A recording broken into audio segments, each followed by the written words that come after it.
John 4:41. Et multo plures crediderunt propter sermonem eius. And many more believed on account of his word.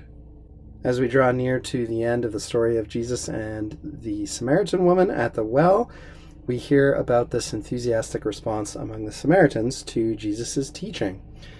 One thing to note right off the bat here is plures.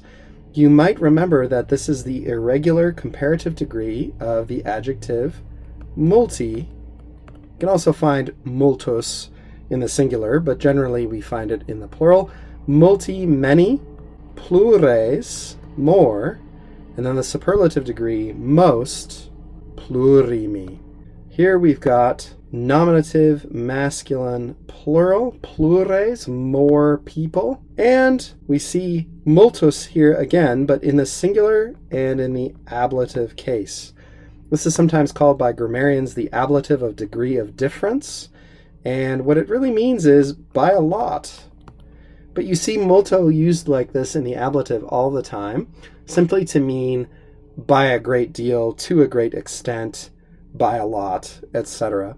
So here, this is just a pretty idiomatic way of saying a lot more people believed, third person plural, perfect active indicative from credo, which we've talked about before, propter sermonem eius, on account of or because of, plus accusative, his word. Probably is the best way to put it here. We could say because of his speech, because of his discourse, something like that. Sermo can mean a lot of different things at a lot of different points, as we've talked about before.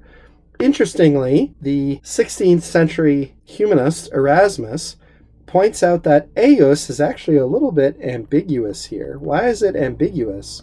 Well, because we've just been talking both about the Samaritan woman and about Jesus, and since eios is just the genitive singular of our third person personal pronoun is id, it's not immediately clear maybe who we're talking about. Erasmus proposed that instead the translator should have used ipsius to indicate that we're talking about the sermo of the person most recently mentioned as the subject of a sentence, which would be Jesus from the last verse. So it might be a little bit ambiguous here. How do we know it's Jesus, you might ask? Well, we're going to have to look at the next verse to see why that's obvious from context, but you'll just have to take my word for it for now.